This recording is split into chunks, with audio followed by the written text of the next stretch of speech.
Estamos grabando desde ya. Muy bien, que tengan buenas tardes.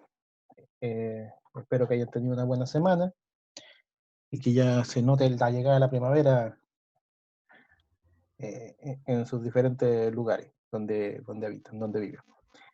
Y que la alergia no les afecte tanto. Bien, la semana pasada les envié un material, un video que hablaba sobre la teoría fundamentada y la etnografía.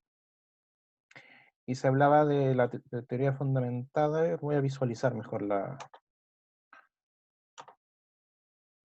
imagen.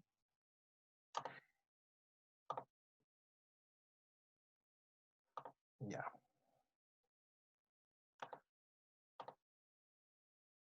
Bien. Entonces, como les decía, ustedes recibieron un video que presentaba esta información y... Ay, ¿cómo no? No me acuerdo.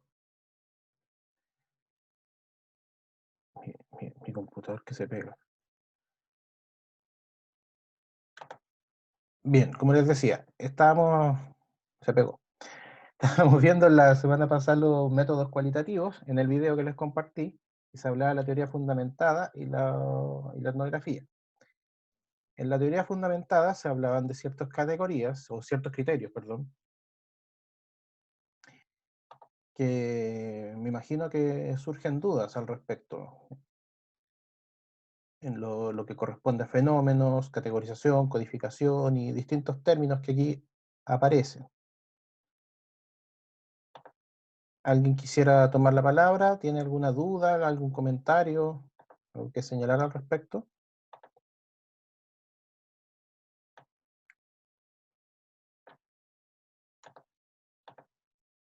Rolando, o sea, a mí me encantaría que lo pudierais explicar porque yo no sé mucho de métodos cualitativos. Mi formación es en métodos cuantitativos.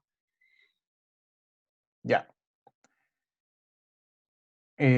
Bueno, la teoría fundamentada se puede entender como un macro método, porque en estricto rigor existen dos métodos que se pueden situar dentro de la teoría fundamentada. Uno de ellos es el método comparativo constante, que es el que se explica en el video, y el otro es el muestreo teórico. ¿Bien? Que son dos métodos dentro de la teoría fundamentada. La teoría fundamentada eh, es una de las primeras estructuras o de las primeras corrientes metodológicas que existen. Que viene de los griegos, y en estricto rigor la teoría fundamentada lo que busca, o lo que buscaba en ese tiempo, el centro lo ponía en el discurso, en el análisis del discurso y el análisis del contenido. Entonces tomaba las frases que iban diciendo los distintos filósofos, los distintos eruditos de la época, estamos hablando de la antigua Grecia, y las analizaba en detalle para ir discutiendo los distintos términos que se van a utilizar. Básicamente esta típica frase que se usa en términos coloquiales de que uno usa las palabras que utiliza otra persona en su contra. Bueno, eso es un poco teoría fundamental, si lo queremos graficar de alguna manera, eso sería. Oye, pero se vincula, Rolando, como con el método socrático en el fondo, Es, es que en como un de, principio podríamos decir que sí, ya. en un principio, eh, pero todas las cosas evolucionan, y la teoría fundamentada así se utilizó durante la historia de la humanidad en general, hasta los años 60. O sea, esto de la teoría fundamentada en la ciencia de la educación es algo reciente, pero los 60 es algo nuevo en comparación a toda la historia de la humanidad. Y allí ya no solamente se trata de esos diálogos socráticos y el análisis de textos, porque la Edad Media se fundaba en revisar la Biblia, por ejemplo, revisar la escritura, revisar las leyes, etcétera, que era texto. Pero en los años 60 ya se dejó ese ámbito, o no podría decir que se dejó, pero se extendió a otro ámbito, al mundo real, a analizar qué pasa en el mundo real. Y desde el punto de vista de la educación, por ejemplo, La teoría fundamentada es útil para saber qué dice el profesorado sobre un tema en particular. ¿Qué dice el profesorado sobre la calidad de la educación? ¿Cómo entiende el profesorado la calidad de la educación? Esa sería una investigación de teoría fundamentada, porque el foco estaría en la calidad de la educación. Ese es el tema a discutir. No nos interesa saber si el profesorado pertenece a una escuela pública, una escuela con vulnerabilidad, una escuela con buena situación económica, si es de una escuela rural, eso como que en realidad pasa a segundo plano. El foco sería en este caso la calidad de la educación. Por eso, la teoría fundamentada se centra en el fenómeno. Y aquí es donde aparecen estos dos conceptos, el deductivo y el inductivo. Porque como se hizo históricamente la teoría fundamentada, de esto del diálogo socrático, o el análisis de textos, o el análisis de discursos eruditos, eso cae dentro de lo deductivo, porque analizar la teoría, lo que está teorizado y que puede estar escrito como pasaba en la Edad Media. Pero luego, en los años 60, se dio paso a lo inductivo, porque ya tiene que ver con qué pasa en el mundo real, cuáles son los discursos que tiene la gente en el mundo real. Porque podríamos también preguntarle a estudiantes qué opinan sobre la calidad de la educación, y a lo mejor van a tener una opinión totalmente distinta, pero eso sería desde un punto de vista inductivo, por la siguiente razón, porque la teoría que se construya y que se va a plasmar en un texto viene de lo que dice la gente común en las calles. Básicamente es darle voz a quienes no tienen voz. Esa es una ventaja de la teoría fundamentada que tiene en relación a otras metodologías. La teoría fundamentada, en el fondo, lo que hace es darle voz a quienes no tienen voz. Por eso hablamos del mundo real. Y por eso hay una valoración también, darle un valor al conocimiento o al saber que existe en ese mundo real. Porque la teoría fundamentada también la podríamos aplicar con qué entiende por calidad de educación los asistentes de la educación, qué entiende por calidad de educación las personas que venden en la feria, etcétera. Podríamos llevarle un montón de cosas que no necesariamente, por ejemplo, los vendedores de la feria, no necesariamente uno puede decir que son las personas más idóneas para hablar sobre la calidad de la educación, por un montón de factores, pero en estricto rigor, si aplicamos la teoría fundamentada, le estamos dando un valor porque son miembros o son integrantes de la sociedad que envían a sus hijos, a sus hijas a la escuela, por lo tanto, también tienen algo que decir sobre la calidad de la educación. Entonces, ese es el valor que tiene la teoría fundamentada, porque pone el foco en un concepto, en este ejemplo es la calidad de la educación, pero dándole voz a quienes no tienen voz. Si quisiéramos entrevistar a alguien erudito, bueno, para eso podemos leer lo que ha dicho en sus textos y complementar la información con lo que dice en una entrevista, pero eso sería más deductivo, porque el sustento estaría en un texto. Pero cuando las personas no necesariamente transfieren o comunican sus saberes a través de un texto, es que estamos en un campo inductivo, por lo tanto, hay que salir a la calle a buscar el conocimiento. Por eso es más interpretativa que descriptiva, porque, Rolando, dígame, perdona, ¿te puedo hacer una pregunta?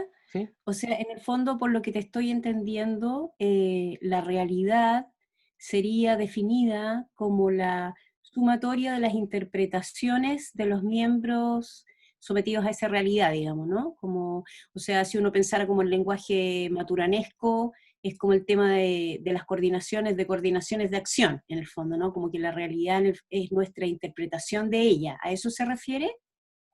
Claro, claro, pero no se trata de que tú tienes que interpretar lo que dice la otra persona, se trata de describir lo que dice la otra persona. Ese es un límite que tiene la teoría fundamental. La persona te cuenta su interpretación de las cosas, pero tú no tratas de reinterpretarlas, No, porque no, eso sí, es claro, no, describir. me expresé mal tal vez. Lo que quiero decir es que finalmente lo que debe postular la teoría fundamentada es que la realidad es la construcción que se genera a partir de las interpretaciones de los distintos actores, eso quiero decir. Claro, Claro, porque hay un supuesto o sea, hay una definición de realidad detrás de lo que postula la teoría, ¿no? claro. Y con respecto a lo que señalas, vamos al último punto, que dice no busca verificar la universalidad teórica ni la incidencia de otras causas o propiedades. Eso es algo importante en relación a lo que señala. La teoría fundamentada en el fondo no busca generalizar, no busca construir evidencia que permita generalizar. O sea, si entrevistamos a 3 o 4 personas, o incluso 50 personas, y esas 50 personas dicen que la calidad de la educación es mala, esas 50 personas dicen que la educación es mala. No podemos suponer que todo Chile dice que la educación es mala. La teoría fundamentada no permite hacer generalizaciones ni hacer una universalidad teórica, solamente representativa de las personas que participan en el estudio en estricto rigor. Bien, la teoría fundamentada, ¿cuál es la gracia de la teoría fundamentada en el fondo? Que permite explorar contextos y permite construir teorías. Eso es algo importante de los métodos cualitativos. Los métodos cualitativos se caracterizan por construir teorías y no necesariamente se interesan por probarlas si son verdaderas o son falsas. Las construye. Y luego viene lo cuantitativo, que lo cuantitativo en general se caracteriza por probar teorías. Lo cuantitativo es más probatorio. Lo cualitativo es más de construcción del saber. Por eso hay un montón de teorías que no han sido probadas, porque lo cualitativo llega hasta ahí nomás. No necesariamente va a probar algo, porque para eso necesita apoyarse lo cuantitativo.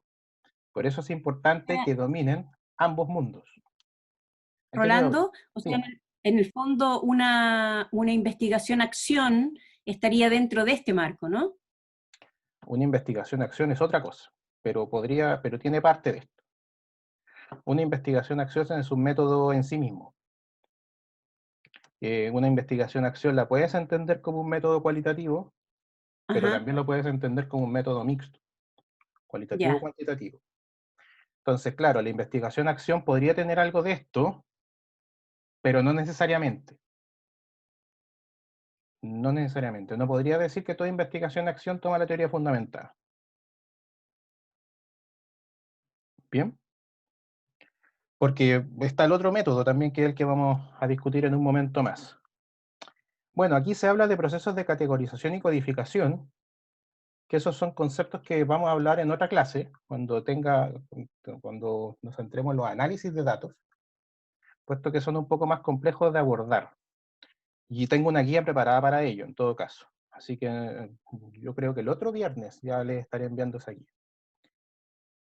Entonces, como les dije, la teoría fundamental en el fondo es un macrométodo que tiene uno, que es el método comparativo constante, que básicamente es el primer paso. Es cuando vamos a explorar un contexto o un fenómeno que no ha sido muy estudiado o que no tenemos suficiente evidencia al respecto. Entonces, el método comparativo constante es muy útil cuando vamos a hacer un estudio exploratorio, donde no tenemos suficiente evidencia para lograr construir una pregunta de investigación o para definir un camino de investigación claro. Por ejemplo, si queremos estudiar las pedagogías feministas en la educación musical en Chile, eh, yo no sé yo no conozco literatura al respecto en Chile que hable de pedagogía feminista. Entonces, lo primero que habría que hacer, antes de ver si las personas viven o no viven en unas prácticas feministas dentro del aula, lo primero que hay que hacer es saber qué las personas piensan al respecto del feminismo y de las pedagogías feministas en la educación musical. Porque una vez que tengo claro el sistema de ideas que han construido esas personas, recién ahí ya puedo profundizar y puedo establecer medidas de qué voy a fijarme, qué voy a medir, etcétera. Entonces, desde ese punto de vista, nos serviría el método comparativo constante porque nos va a servir para recoger la primera impresión que tienen las personas sobre la pedagogía feminista. Y eso sería desde un punto de vista inductivo. Ahora, si quisiéramos ver algo desde el punto de vista deductivo, podemos decir, por ejemplo, el, las políticas de la UNESCO. Hay una política de la UNESCO que se llama Igualdad para Todos, que esa viene ya del 2012 y que se extendía hasta el 2020, implicaba que en todo el mundo se tiene que asegurar la educación de manera transversal. O vamos a ser más específicos aún, la Agenda de Seúl. La Agenda de Seúl es una política de la UNESCO que dice que la educación artística es básicamente un derecho humano. ¿Bien? Y Chile está suscrito en ese acuerdo, en la Agenda de Seúl. Pero acá en Chile bien sabemos que no necesariamente es un derecho humano porque es selectivo, es una asignatura electiva de séptimo hacia cuarto medio, de séptimo básico cuarto medio. En preescolar el asunto es difuso porque no necesariamente se vive educación musical. eh, y ahí uno podría discutir muchas cosas respecto al derecho humano, al concepto de derecho humano en la educación musical. Entonces, desde el punto de vista deductivo, serviría tomar esa agenda de Seúl, hacerle un análisis y contrastarlo con los currículums de Chile. Ahí estaríamos manejando solamente papeles, pero sería método comparativo constante porque estamos explorando si el currículum chileno, las bases curriculares chilenas, acogen los discursos que establece la agenda de Seúl, que la agenda de Seúl es del 2010. Y el currículum chileno, las bases curriculares más antiguas actuales, son del 2013. Así que tenía tiempo. Bien, esa es una idea que les doy de investigación. Y lo inductivo, ya les comenté. Bueno, ahí en el video yo les muestro un ejemplo. Y la teoría fundamentada también hay otro método que es el muestreo teórico. Que yo no se lo recomiendo para la tesis, pero existe. Que es cuando ustedes ya superaron el método comparativo constante y ya saben, ya establecieron un punto de inicio, o ya tienen un conocimiento base sobre el fenómeno, pueden seguir con el muestreo teórico que les permite expandir o refinar las teorías que ya desarrollaron. Porque como les dije al principio, la teoría fundamentada busca construir teorías. O sea, ustedes a partir de todo el análisis, al final tienen que escribir una teoría. Y esa teoría puede ser muy amplia como puede ser muy específica, muy chiquitita. Eso ya es relativo al fenómeno, ya concierne el tamaño de esa teoría, al tamaño de los datos que tienen, la calidad de los datos y al tema también que estudiaron. Si es un tema abierto, va a ser una teoría abierta. Pero si es un estudio muy delimitado que le sirve solamente a una escuela Gabriela Mistral de Bifiri, solamente le va a servir esa teoría a esa escuela. ¿Dudas, preguntas antes de avanzar al otro método?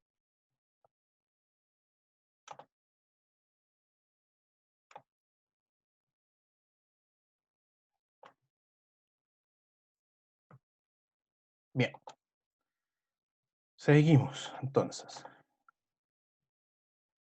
El otro método es la etnografía, que en realidad es la que más domina a la gente ligada a la etnomusicología y a la musicología. En estricto rigor, la etnomusicología tiene el concepto etno no por pueblo, sino por etnografía. Bien, la etnografía, al contrario de la teoría fundamentada, la etnografía se centra más en las personas, no en los fenómenos. Entonces, si queríamos recién estudiar qué opina el profesorado sobre la calidad de la educación, eso lo entendíamos de la teoría fundamentada. Pero ahora si lo planteamos desde el punto de vista de la etnografía, podríamos decir cómo se percibe la calidad de la educación en las escuelas que tienen condición de vulnerabilidad social superior al 80%. Ahí ya sería un estrato o un grupo social muy delimitado, que tiene sus propios códigos, que tiene sus propias maneras de interactuar, tiene sus problemas muy propios que no necesariamente se viven o se observan en otros contextos. Por ende, la etnografía nos implica comprender los modos de vida de las comunidades. Entonces, la etnografía ya es más interpretativa que la teoría fundamentada. porque podemos describir los modos de vida de las comunidades, como bien dice acá, observar, describir, pero también tenemos que interpretarla en función de un tema. Entonces, acá, por ejemplo, se habla del comportamiento social, las creencias y los valores. En nuestro ejemplo, ¿en torno a qué? A la calidad de la educación. ¿Cómo se comporta la comunidad en torno al concepto de calidad de la educación?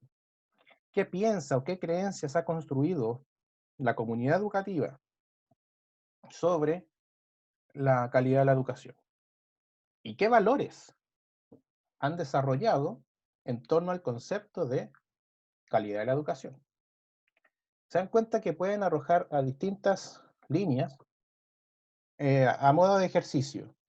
¿Qué creencias el estudiantado que cursa la asignatura de metodología de la investigación tiene sobre el concepto de calidad de la educación?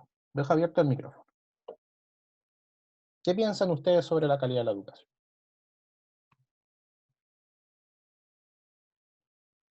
En este momento que es pobre, ¿Por qué es pobre?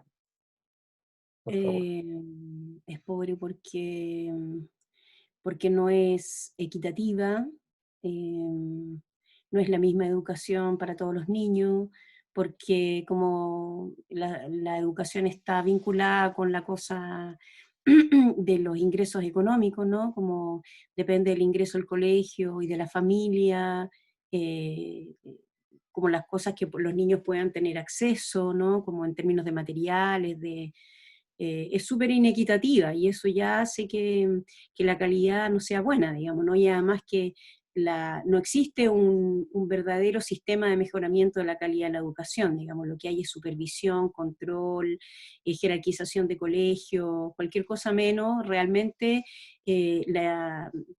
como el hacer que funcione un modelo de mejora continua, digamos. Eso, Muy creo bien. yo. Gracias, Andrea. Esas son creencias.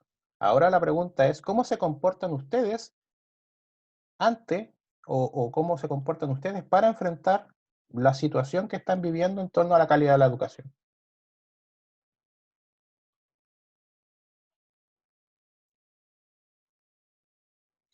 No entendí la pregunta, Rolando. ¿Qué hacen ustedes para lidiar con la calidad de la educación? ¿Qué hacen ustedes en términos concretos para mejorar la calidad de la educación?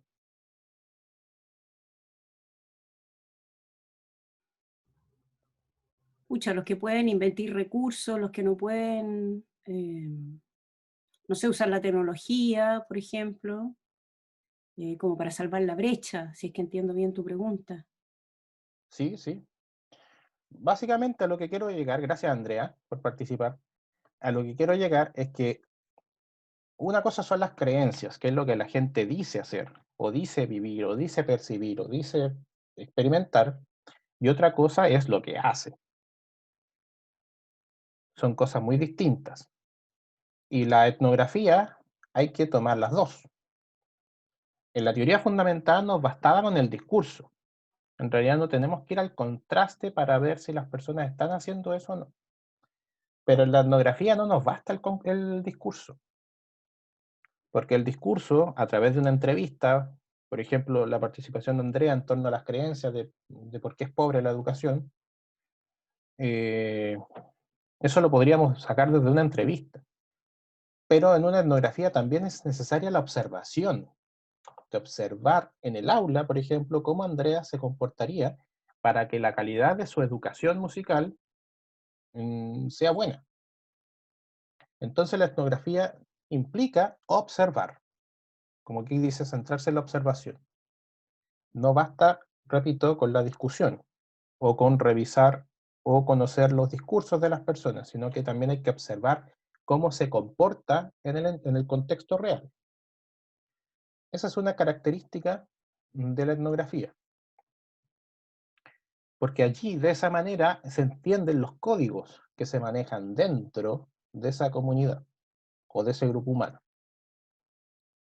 Bien, dudas, preguntas, comentarios, Rolando, chistes, dígame. o sea, en el fondo sería como si uno pusiera un ejemplo, de un estudio etnográfico sería, por ejemplo, saber qué es lo que opina una población respecto de los abusos que ocurren entre las personas, por ejemplo, en una fila, ¿no? Y luego sería observar el real, y no sé, la persona puede decir A, B o C, y luego observar su comportamiento como en la situación misma, ¿no? Como para poder comparar discurso con acción, con comportamiento. Claro, claro. O sea, en la etnografía tienes que llegar al segundo nivel, tienes que llegar a la observación, como bien dices.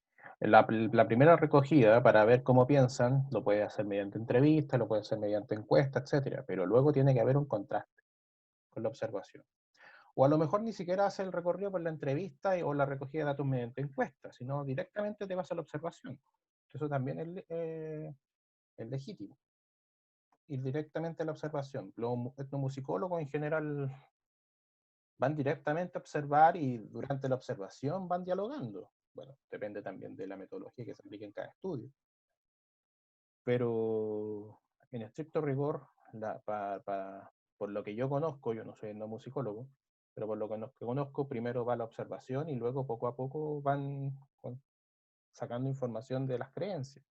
Pero sí o sí va esa espiral, que entra en un círculo, que entra en una espiral. Lo que la persona piensa con lo que lo verdaderamente hace. Está en constantemente diálogo esas dos visiones que conforman la integralidad del ser, básicamente. Lo que se piensa y lo que se hace. Porque a veces las personas no pueden hacer lo que les gustaría hacer porque el contexto tampoco te lo permite. A lo mejor piensa alguna cosa, pero el contexto no te permite ejecutar eso. Entonces, por eso, importan mucho los códigos dentro de las comunidades, conocer las normas de la comunidad eh, para poder describir e interpretar la información que nos interesa. Pero como bien dice Andrea, es una cuestión más poblacional, como dice el tercer punto, muestreo poblacional en base a conceptos epistemológicos, a a los saberes que existen dentro de esa comunidad. Luego nuevamente están esos procesos de categorización y codificación, que es lo que vamos a hablar más adelante, en otra clase. Y dudas, preguntas antes de seguir.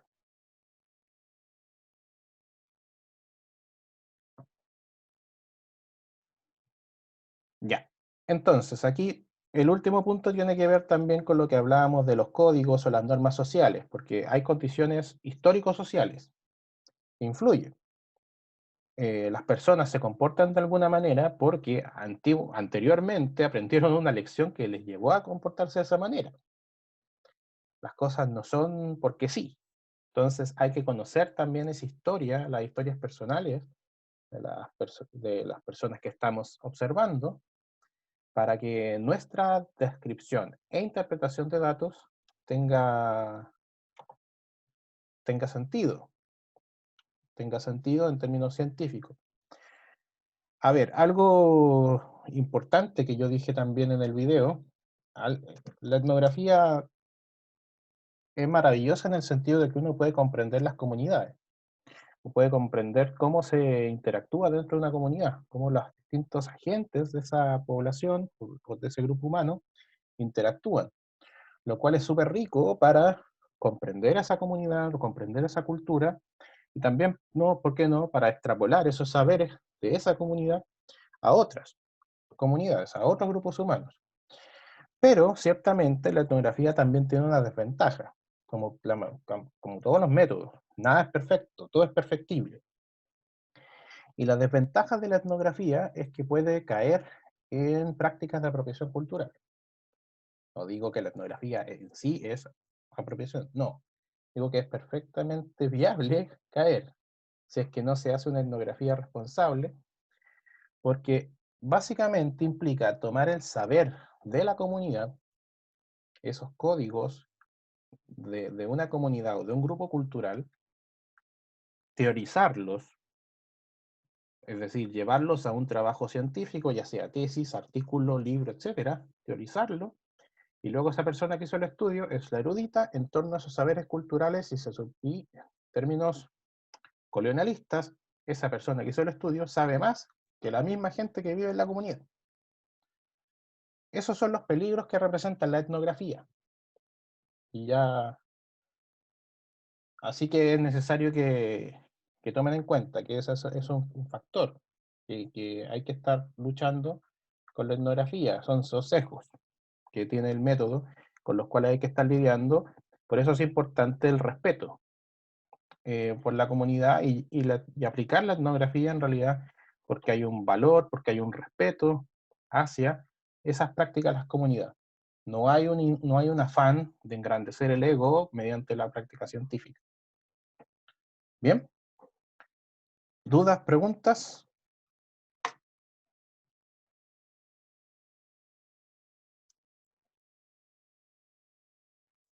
Teníamos, buenas tardes, profesor, Buenas que tardes. teníamos en el grupo un avance y no sé si ¿cuándo en qué momento uno le puede mostrar los avances? Mándenmelo por correo. Ok, Mándenmelo por correo. Y ahí yo les voy dando retroalimentaciones y si hay temas que ya en realidad no se entiende el diálogo por escrito, ahí concertamos una reunión. Pero mándenmelo por correo genial. primero. Ya, súper, gracias, profe.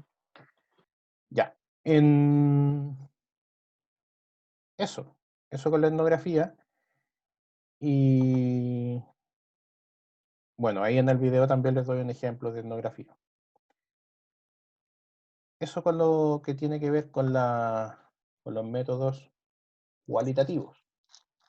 Hoy día les voy a enviar un video que tiene que ver con las muestras de estudios cualitativos. Es un estudio breve, o sea, perdón, un video breve, así que no hay problema con eso. Y también otro que habla sobre técnicas de recogida de datos en métodos cualitativos. Hay más métodos, como por ejemplo Andrea nombró la investigación-acción, pero yo no lo incluyo porque también se puede considerar desde los métodos mixtos. Entonces más adelante lo vamos a ver, ese método en estricto rigor. Antes de acabar, porque nos quedan 6 minutos, me gustaría referirme a la forma en que tienen que escribir el planteamiento del problema. En la primera sesión lo dije, pero lo voy a volver a repetir. Es importante que ustedes construyan o recojan literatura en base a 3 dimensiones. La primera es la dimensión epistemológica. Y por ejemplo, en el mismo caso de recién, ¿qué opina el profesorado sobre la calidad de la educación? La epistemológica significa definir, darle un significado a los distintos conceptos que estamos manejando. Entonces, en este estricto rigor, profesorado se entiende, pero el concepto de calidad educativa es de escrutinio, es de generar polémica, porque ¿cuáles son los parámetros para establecer la calidad? ¿Desde qué punto entendemos la calidad? ¿Desde un punto de vista económico? ¿Desde un punto de vista laboral? ¿Desde un punto de vista integral, humanista? Ahí es donde varía. Entonces en cualquier estudio, tenemos que darle una definición epistemológica para saber desde qué punto de vista estamos entendiendo la calidad educativa. Y bueno, eso implica casarse con autores, porque la definición no puede venir de mí, no es porque yo recibí una inspiración y la definí de tal manera. No, tiene que haber una definición técnica, y eso viene de la literatura. Entonces esa dimensión epistemológica tiene que estar cubierta, donde definan los distintos conceptos que son claves en su estudio. Por ejemplo, como en el caso que di, calidad educativa, se da una definición. Lo otro tiene que ver con la dimensión institucional, de que qué dice el sistema educativo en el que me voy a situar sobre la calidad de la educación, siguiendo el mismo ejemplo. Si voy a hacer el estudio en un contexto universitario, bueno, ¿qué dice la Agencia de Calidad de la Educación o los sistemas de acreditación sobre la calidad de la educación? Si me voy a situar en un contexto escolar, bueno, ¿qué dice el Mineduc al respecto sobre la calidad de la educación?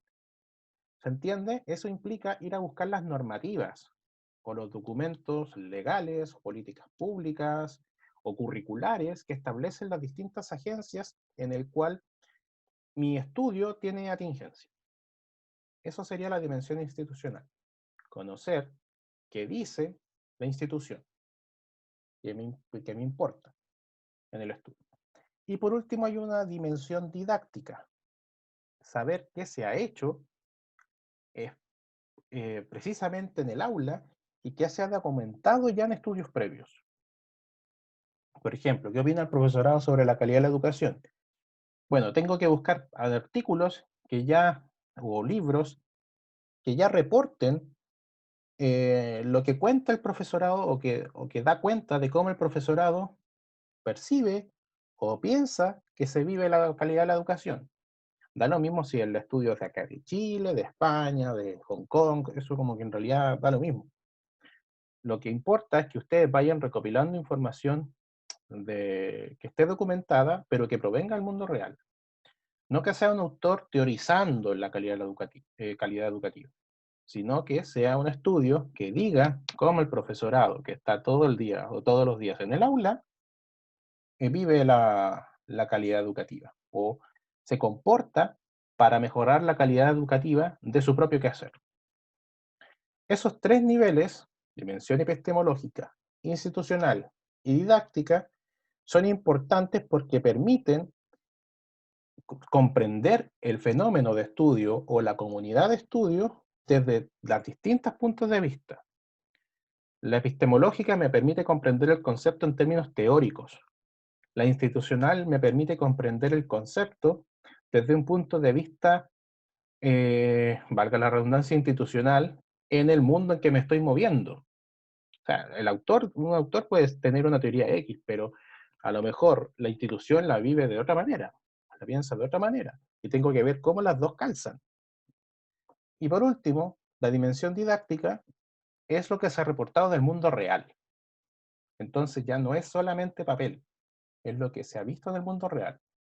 En otras palabras, la epistemológica es algo abstracto, es teoría, la institucional sigue siendo abstracto, pero son normas que las distintas instituciones llaman a cumplir. Y la didáctica ya es lo concreto, lo que se vive en las situaciones bajo las normas que establecen las instituciones. Bien, en base a esas tres dimensiones, ustedes tienen que construir su planteamiento del problema y esas tres dimensiones les van a permitir construir una pregunta de investigación que sea acabada. Bien, la sesión se va a acabar, dice que me queda menos de un minuto. Gracias por participar, gracias por la asistencia. Cualquier duda que tengan me escriben por correo electrónico, yo voy a estar acá hasta las 6 de la tarde, así que escríbanme sin inconvenientes. También si me quieren mandar un archivo. Que tengan un buen fin de semana, cuídense mucho, nos vemos el Gracias. próximo viernes. Gracias, igualmente. Adiós. Gracias, que esté bien. Chao, profe, Chau. gracias. Chao, profe. Chao, profe. Chao.